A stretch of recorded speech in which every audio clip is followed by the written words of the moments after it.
Hello everyone, स्वागत है आपका हमारे चैनल पे। और आज है 24 मई। और हम लोग क्या करते हैं यहाँ पे, जो भी इंपॉर्टेंट क्वेश्चन होते हैं या जो भी इंपॉर्टेंट टॉपिक होते हैं जो कि डायरेक्ट एग्जाम में क्वेश्चन आपको देखने को मिलता है, उसको कवर करेंगे हम लोग। ठीक है। पूरा आर्टिकल पढ़ने के बाद मुझे जो देखिए यहाँ पे, ये सोनिया गांधी है ना, कांग्रेस के दिग्गज नेता हैं ये और अध्यक्ष भी हैं ये। सोनिया माफ कीजिएगा, पूर्व अध्यक्ष सोनिया गांधी ने कहा कि संविधान बचाने के लड़ाई में भूमिका निभाए। देखिए, ये जो है सत्ता पक्ष पे आरोप लगा रहे हैं कि ये जो संविधान को बदलना चाहते हैं। ठीक है। क्वेश्चन पूछता है संविधान को लेकर। ये देखिए, ये संविधान को लेकर आपको बता दें, संविधान में कितना शेड्यूल है? 12 शेड्यूल है। कितने आर्टिकल है? 400 प्लस आर्टिकल है ना। भाग कितना है? 22 भाग है। ये सब जो है डायरेक्ट पूछ लेता है। संविधान बनने में कितना साल लगा, कितना समय लगा? 2 साल 11 महीना 18 दिन लगा। ये भी क्वेश्चन डायरेक्ट पूछ लेता है। संविधान जो है, कैबिनेट जो मिशन आया था 1947 में, ठीक है, कैबिनेट मिशन, उसके तहत इसको बनाया गया था। फिर जो है, ये जो सभा बना था, कॉन्स्टिट्यूशन असेंबली जो बना था, संविधान सभा बना था, उसके पहले अध्यक्ष कौन थे? अस्थायी अध्यक्ष कौन थे? परमानेंट अध्यक्ष कौन थे? ये सब नाम को पूछा जाता है। कौन सी महिला जो है पहली बार अध्यक्ष बनी थी? कौन सी भारतीय महिला पहली बार अध्यक्ष बनी थी? तो इस तरह के तमाम फैक्ट जो आपके हिस्ट्री में पूछे जाते हैं, तो ध्यान रखिएगा। और आपको बता दें, गांधी जी ने कांग्रेस के बारे में बताया था, जब आज़ादी मिल गया था भारत को, कांग्रेस को अब खत्म कर देना चाहिए। लेकिन फिर वहाँ पे जो है राजनीतिक पार्टी जो है सत्ता में बने रहने के लिए उन्होंने पार्टी को खत्म नहीं किया था। ठीक है, तो ध्यान रखिएगा। कभी कोई पूछ लेता है स्टेटमेंट कि बताइए कांग्रेस के बारे में ये स्टेटमेंट किसने दिया था। और जब बंगाल का विभाजन हुआ था, लॉर्ड कर्जन ने भी जो है कांग्रेस के बारे में क्या बोला था? लॉर्ड कांग्रेस ने बोला था कि मेरी इच्छा है कि हम जो है कांग्रेस को डूबता हुआ, टूटता हुआ, मरता हुआ देखें। ये लॉर्ड कर्जन ने बोला था। फिर आपको लॉर्ड डफरिन का नाम याद होगा, जो जिसके कार्यकाल में कांग्रेस बना था। लॉर्ड डफरिन जो है, इन्होंने कांग्रेस के बारे में बोला था कि ये जो है ना, छोटी सी पार्टी है जो कि माइनॉरिटी लोग को रिप्रेजेंट करती है। इस तरह की कमेंट जो है स्टेटमेंट देखने को मिला था। ठीक है, तो ये सब फैक्ट को याद रखेंगे, एग्जाम में डायरेक्ट पूछे जाते हैं। आइए, प्रधानमंत्री की विपक्षी दलों पर हमला। ये जो विपक्षी दल को लेकर जो है ना, और गाय के दूध देने से पहले ही घी को लेकर लड़ाई चल रहा है। बात समझ रहे हैं ना। तो यहाँ इन्होंने विपक्ष में बताया कि विपक्ष में जो है ना, कौन बनेगा प्रधानमंत्री टाइप का जो यहाँ पे प्रश्न चल रहे हैं। और यहाँ तक ये भी बोल रहे हैं कि 5 साल के लिए जब कार्यकाल होगा तो 5 प्रधानमंत्री बनेंगे ये लोग में, उस पर विचार चल रहा है। तो इन्होंने कहा कि गाय के दूध देने से पहले घी के लड़ाई शुरू हो गया। क्वेश्चन यहाँ से नहीं पूछता है, क्वेश्चन पूछता है विपक्षी दल। देखिए, शुरुआत से विपक्षी दल का जो है कॉन्सेप्ट नहीं था। मतलब 1977 में जो है विपक्षी दल के रूप में मान्यता दिया गया था लोकसभा में, याद रखिएगा। ठीक है, लोकसभा में जो है। और सबसे पहला जो गठबंधन सरकार बना था ना, वो वेस्ट बंगाल में बना था। वेस्ट बंगाल में, याद रखिएगा। सबसे पहला जो गठबंधन सरकार बना था वो वेस्ट बंगाल में बना था, और बंगाल में। ये तमाम फैक्ट जो है याद रखिएगा, एग्जाम में डायरेक्ट क्वेश्चन पूछे जाते हैं। फिर रहिए सोना को लेकर। सोने में 1050 रुपये की गिरावट आई, इससे मतलब नहीं है। ठीक है, क्वेश्चन यहाँ से नहीं पूछता, क्वेश्चन पूछता है सोना को लेकर। आपने फॉरेन एक्सचेंज रिजर्व का नाम सुना होगा। इसमें 4 मदे शामिल होता है ना। एक तो होता है फॉरेन करेंसी, और आईएमएफ के पास जो हमारा रिजर्व रखा हुआ है वो। फिर फॉरेन करेंसी जो रुपीज़ है, जैसे येन हो गया, युआन हो गया, पाउंड, वो सब इंक्लूड होता है। और सिक्योरिटी, सारे जो है सिक्योरिटी जो है यहाँ पे डिपॉजिट होते हैं। तो गोल्ड भी जो है ना, ये फॉरेन एक्सचेंज जो रिजर्व है हमारा, उसमें जो है ये शामिल होता है। याद रखिएगा, ये क्वेश्चन जो है बीपीएससी में, यूपीएससी में, स्टेट पीसीएस में खूब पूछा गया है। बहुत लोग जो है चीज़ों को जानते हैं तो सॉल्व कर लेते हैं, जो लोग नहीं जानते हैं तो फिर वो लोग बोलते हैं कि क्वेश्चन टफ था, ये था, वो था, करके छोड़ देते हैं। ठीक है, तो याद रखिएगा सोना को लेकर। और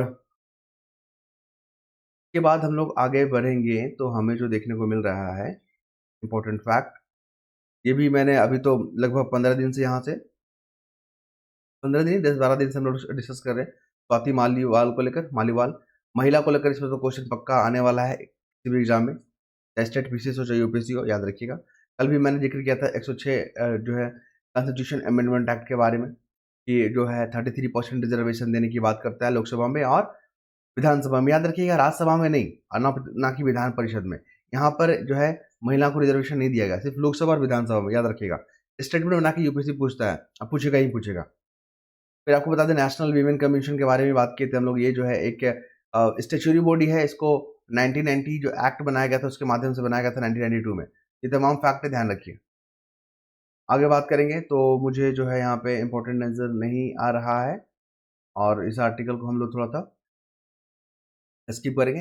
देखिए, आईएनएस दिल्ली, शक्ति और किल्टन ये क्या है, हमारा युद्धपोत है। और ये कहाँ पर गया है, जो मनीला है ना, मनीला, जब देखोगे पैसिफिक ओशन का जो आइलैंड वाला द्वीप है फिलीपींस, मनीला, वहाँ पे गया है दिल्ली, शक्ति और किल्टन। क्लियर है।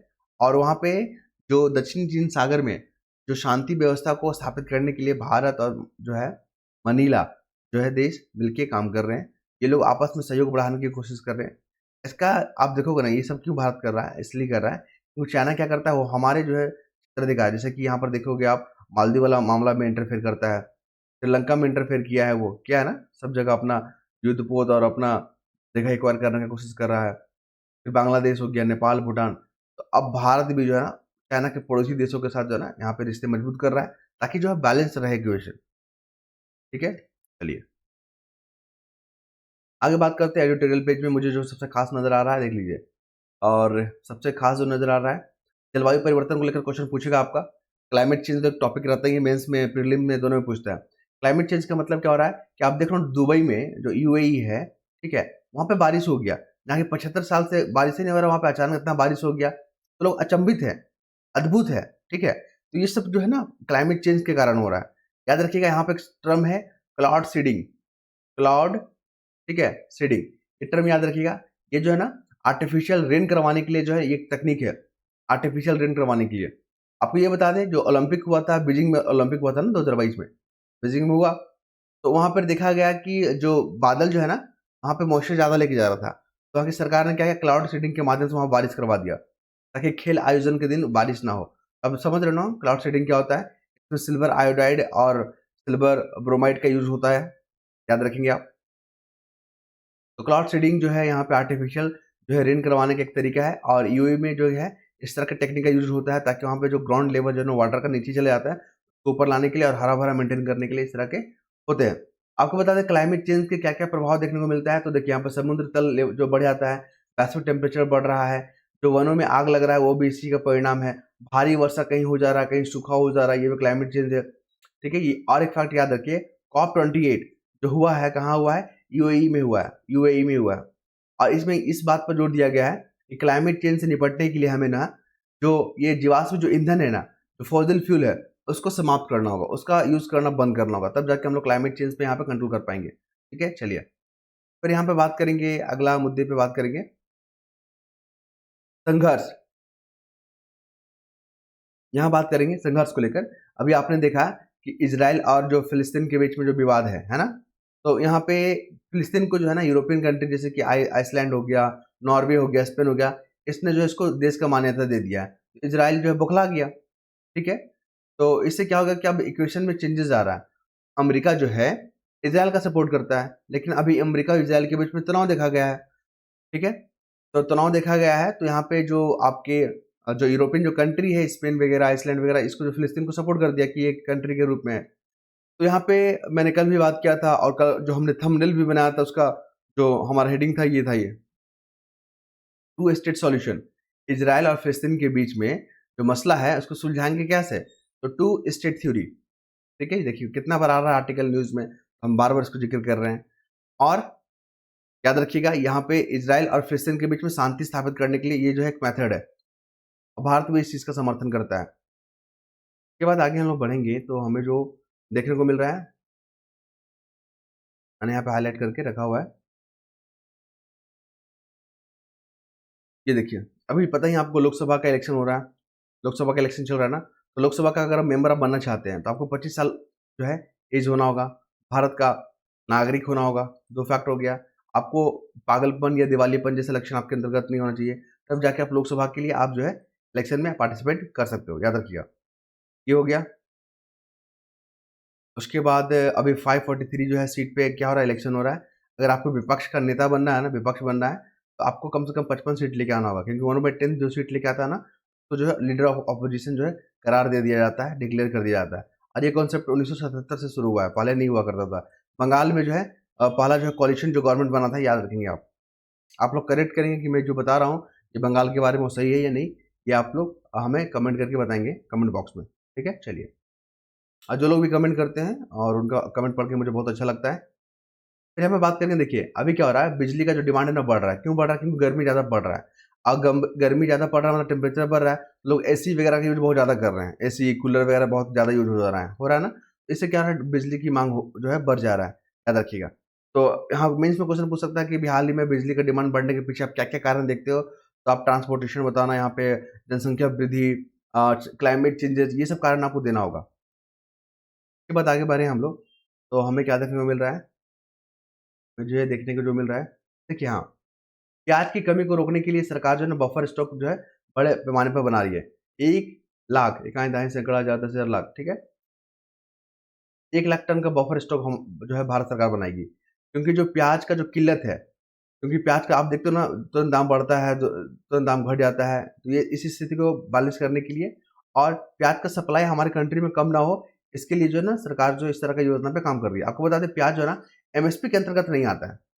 एमएसपी में कुल 23 फसल आते हैं, जिसमें आपका 4 कमर्शियल हो गया, 7 आपके मोटे अनाज हो गए, दलहन हो गया, तिलहन हो गया, लेकिन प्याज इसमें इंक्लूड नहीं होता है। याद रखेंगे, आप इसको ध्यान रखेंगे, इसमें प्याज इंक्लूड नहीं होता है। एमएसपी 23 जो है फसल इंक्लूड होता है इसमें। इसमें जो है ना एमएसपी क्या होता है, मिनिमम सपोर्ट प्राइस। सरकार क्या करती है, किसानों को आश्वासन देती है, अभी गारंटी नहीं है, आश्वासन देती है कि अगर आपके ज़्यादा पैदावार हो गया और उस स्थिति में आपके प्रोडक्ट के दाम गिर जाते हैं, तो हम गिरने नहीं देंगे। एक मिनिमम जो प्राइस है, हम जो अनाउंस किए उस पे हमको खरीद लेंगे। लेकिन ये आश्वासन है, गारंटी नहीं है। किसान इसी चीज़ का तो मांग कर रहा था, अभी जो आंदोलन हुआ था। आप उसका जो कानूनी गारंटी दीजिए आप हमें, क्लियर है? फिर आप देखिए यहाँ पे नेफेड हो गया, ट्राइफेड हो गया, इफ्को हो गई, ये सब तमाम जो संस्था है ना, ये आपके एग्रीकल्चर से जुड़े हुए संस्था है। और इसके बाद हम लोग बात करेंगे, अभी जो कार दुर्घटना आपने देख रहा हो ना, बहुत वायरल भी हो रहा है, पुणे वाला जो है, ठीक है? पुणे वाला में जो वहाँ पे कोई पोर्श जो कार है, ठीक है? उसके कारण से जो है 2 लोगों की जो मृत्यु हो गया है, हिट एंड रन वाला। तो ये मामला काफ़ी तूल पकड़ा हुआ है, लॉ एंड ऑर्डर को लेकर यहाँ पे काफ़ी प्रश्न पूछे जा रहे हैं। आगे हम लोग बढ़ेंगे तो हमें जो देखने को मिल रहा है, इस बार इम्पोर्टेंट फैक्ट ये रहा, देखिए, यही जो हम लोग अभी जो जिस हादसे के बारे में बात करते हैं, एक्सीडेंट के बारे में, यही है। तो यहाँ पे 2 इंजीनियर जो है का मौत हो गया है। उसको लेकर जो है पूरा यहाँ पे जो भी स्टेक होल्डर हैं, ठीक है? सब जो यहाँ पे जो एक्सीडेंट करवाया है, जो लड़का गाड़ी चला रहा था, वो है नाबालिग, ठीक है? माइनर है वो, है ना? तो एक इस तरह का जो हीनियस क्राइम किया है वो, इसके लिए किसको सज़ा मिलना चाहिए, ठीक है? तो उसके पापा को पकड़ा गया है अभी। उसके जो जहाँ पे बार में वो पी के शराब पी रहा था, स्टाफ उसके ऑनर लोग को पकड़ा गया है। उसकी फैमिली से पूरा पूछताछ चल रहा है कि इसके पीछे आखिर दोषी कौन है। देखते हैं आगे क्या होता है। चलिए, फिर इसके बाद हम लोग देखेंगे यहाँ पे भारत को स्पष्ट और सतत नेतृत्व के लिए जनादेश की आवश्यकता है। कुल मिलाकर आपको बता दें, भारत को 2047 तक बनना है, डेवलप कंट्री बनना है ना। इसके लिए भारत के पास जो है ना ग्रोथ रेट बढ़ना चाहिए, जीडीपी में यहाँ पे बढ़ना चाहिए, रोजगार बढ़ना चाहिए, हमारा जो है इंटरनेशनल ट्रेड में हिस्सेदारी बढ़ना चाहिए, ठीक है? और गरीबी को कम करना होगा। ये तमाम पहलुओं पे हमें काम करना होगा। तो उसके लिए क्या होगा, तो यहाँ पे जब तक यहाँ पे जो है सख्त वाला जो है यहाँ पे मजबूत अगर सरकार नहीं रहेगी तो फैसले कैसे लेगी। इसी पे ये आर्टिकल पूरा छपा हुआ है, ठीक है? दिया हुआ है, आप लोग इसको देख सकते हैं। भारत को 2047 तक अगर डेवलप बनना है, तो किन-किन चीज़ों पे काम करना होगा, यहाँ पे इस आर्टिकल में बात किया गया है। इसके बाद बात करेंगे अभी जो सिंगापुर में जहरीली गैसों का जो यहाँ पे रिसाव हो गया है। फिर आप देखोगे कि रसायन कारखाने में आग लग गई है महाराष्ट्र में। ये सब जो हादसा है ना, ये सब आता है मानव जनित जो है ना, मानव जनित जो है आपदा। अगर आप अभी मेंस वगैरह दोगे तो उसमें भी जो है डिजास्टर मैनेजमेंट का टॉपिक रहता है, तो उसमें इससे पूछता है कि आप जो आपदा प्रबंधन से क्या समझते हैं, आपदा प्रबंधन के कितने प्रकार हैं, ठीक है? और उस प्रकारों का वर्णन करें, और सरकार जो इस दिशा में काम करनी है तो क्या क्या कदम उठाएं। तो इस तरह के प्रश्न पूछे जाते हैं, आप इसको याद रखिएगा कि क्या होते हैं मानव जनित जो है आपदा, प्राकृतिक जनित आपदा, ठीक है?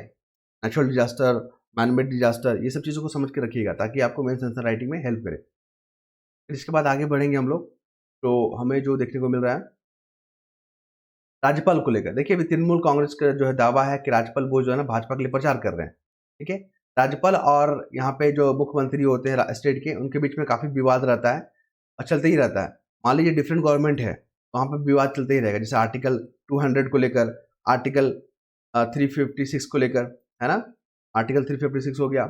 फिर आपको बता दें यहाँ पे 200, आर्टिकल 356, फिर यहाँ पे जो गवर्नर को अपॉइंटमेंट को लेकर कैसे नियुक्ति होता है उसको लेकर, फिर गवर्नर की जो भूमिका है उसको लेकर होता है यहाँ पे।